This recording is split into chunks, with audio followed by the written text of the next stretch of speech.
Okay, I did my project today over the need for MLB to create a new system for defecting Cuban baseball players. The reason why this project brought to my attention was the recent Bart Hernandez scandal. Former MLB international agent that exclusively represented Cuban players was accused of human trafficking. The main one was Leonys Martin and his family, an MLB outfielder. He was taken and brought to this camp, and they told him he was going to be able to train there and get fed and everything, and it ended up being horrible living conditions that they had to live in, and they were also held at gunpoint. The reason why they were doing that, to smuggle them over, was to get about 80% of their future potential earnings. So I'm proposing the need to implement legal policies. The need to eliminate unprofessional international agents who are trafficking players for their own commercial gain. Like I mentioned earlier, they were trying to take about 80% of his future salary. The need to supervise the player camps to make sure that there's nothing going on there. And the need to MLB to yearly review all agencies, make sure all the paperwork is being processed through MLB and no frauding is happening. We need to make sure the laws abide by the United States and the Cuban government. And I propose that we could give compensation to the Cuban government for letting us take their players and play in the MLB. I'm also proposing to implement a worldwide draft.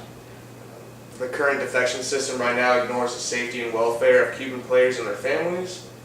All international players will not be subject to restrictions and could obtain needed legal documents to be able to be employed in the U.S. They will be able to travel sea to sea without being returned to Cuba.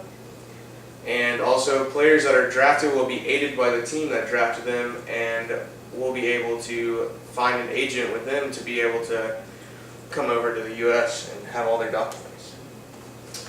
Changes that can be pursued. Since many players are subjected to corruptive agents trying to take over most of their career earnings, there could be a percentage cap for all future earnings for the player agent.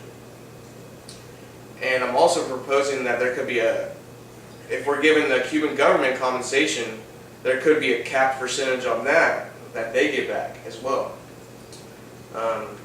We should have professional trained agents that are aware of all the new policies and will guide their client legally through the process. And I'm also proposing that players will be able to interview their own agents. Instead of getting stuck with one agent, they'll be able to find the representation of their liking. When will these changes happen? Unfortunately, these changes most likely won't take place until the fall of the dictatorship in Cuba. The Cuban Embargo Act tightly regulates all commerce from the U.S. and Cuba. These changes will be made eventually with the U.S. and MLB working together to provide compensation to the Cuban government to allow these players to come over and play in the U.S. The only known way around it right now is to establish residency for at least 6 months in another country, and then find the agent that will bring them over from that country to the U.S. to play baseball. And these are my resources for my project, and I would like to thank everyone for coming out today and seeing my project.